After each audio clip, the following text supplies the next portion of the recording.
All right, Miss Janie, so we're on part 3, and what we're going to do is we're going to put the last 3 questions together.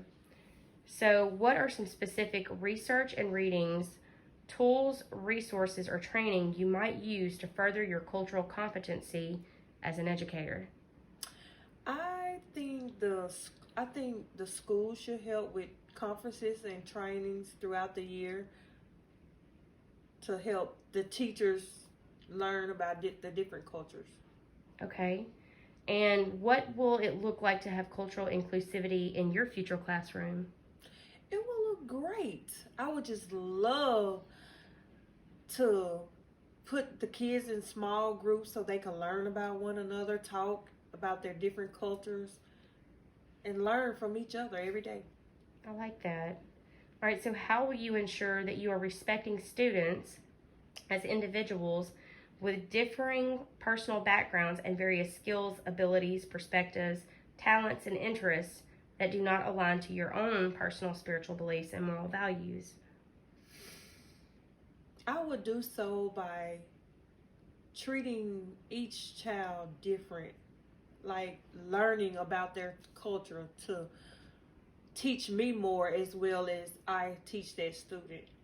Need to learn about each other, different cultures and backgrounds. Okay, so you happen to be a Christian, right? Yes. Okay, so we were talking earlier. As a Christian, I've heard you speak many times about finding ways to respect each student as an individual, even though they might not be a Christian. Would you talk about that just a little bit? I think each student, in my classroom, I would let each student say a little 5-minute prayer amongst themselves Okay. because they're different. Each child is different. They came from different backgrounds.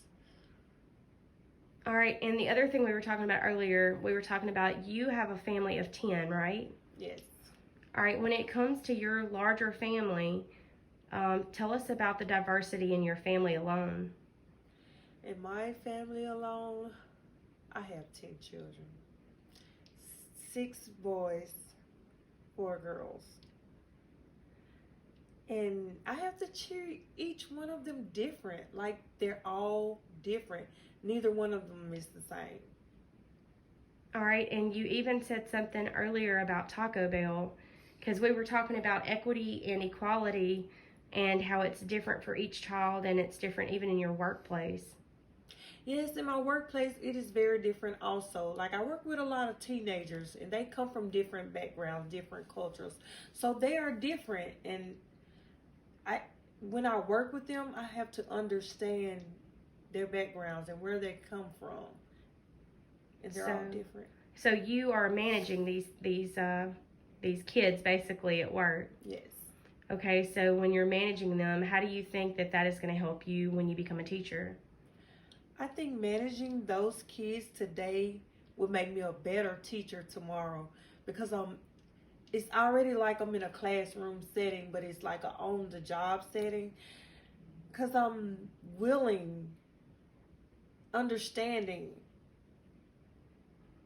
Do you ever have to be firm with any of them? Yes, I have to be very firm with them. Yes, sometimes they like to keep up a lot of noise sometimes, and sometimes, me as being the adult, I have to calm them down a little. All right, so we're going to upload this to Vimeo, and tell us your name one more time. Janie Ward. Well, Miss Janie, I think you're going to be an excellent teacher. I wish you'd have been one of my teachers when I was growing up.